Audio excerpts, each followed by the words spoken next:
Now, looking at the case study, we saw that Clinton belonged to that particular age group which can be affected by ALS. So these are the risk factors that we are looking at. And again, you have to focus on the presenting complaints of the individual. As we saw over here in our case study, that basically the treatment and the management plan is going to depend upon the presenting complaints of the individual. But before that, it's very important that you move towards the right diagnosis. You have to basically have a definitive diagnosis when you have a patient.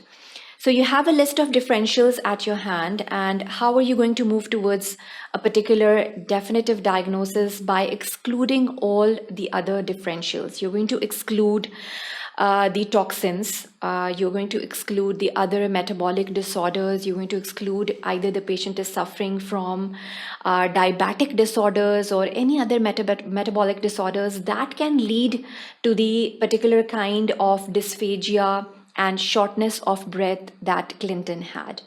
And then, of course, you're going to also conduct the specific lab tests, and that is also going to highlight whether he was suffering from some sort of vitamin deficiencies or not. You're going to exclude the paraneoplastic syndromes as well, and only then you can move towards a particular diagnosis in this particular case.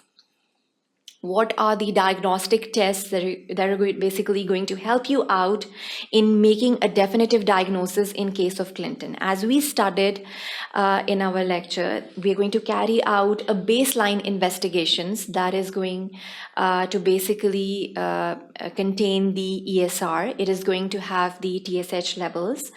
Then we're also going to conduct the sugar fasting levels as well as the TSH levels in this particular case, and that is basically going to lead towards a definitive diagnosis.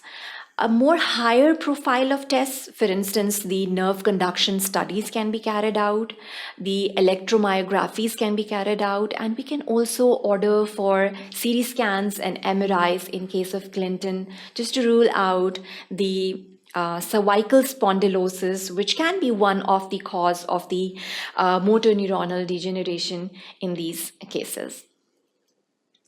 Then what is the treatment that is going to be devised for Clinton?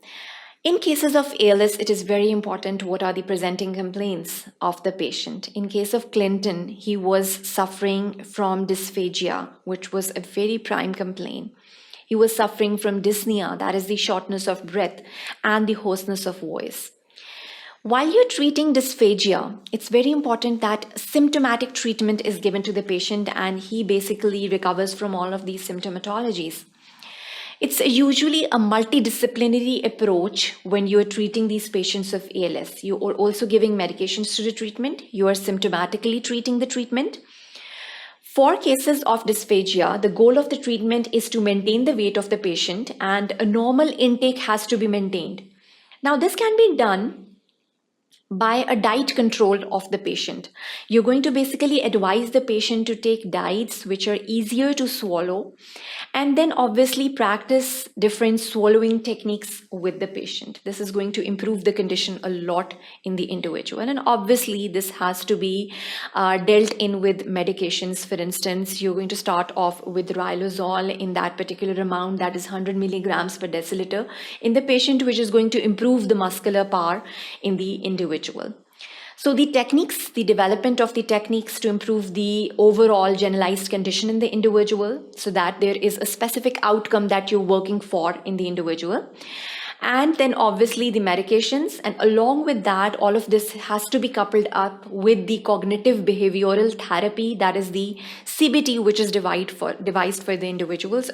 Counseling sessions conducted basically to raise awareness regarding the condition and how the condition is going to be take the course along with the passage of time, and what can be the outcomes in the individual. That has to be discussed along with the patient as well as the caregivers of the individual. So all in all, we just went through the complete details of the ALS and the underlying pathogenesis, the etiological factors which are contributing towards the development of this condition. And by knowing all of this background knowledge, we must know that how this condition can be improved in the individuals. And that is the end to this lecture. Thank you for watching sqadia.com.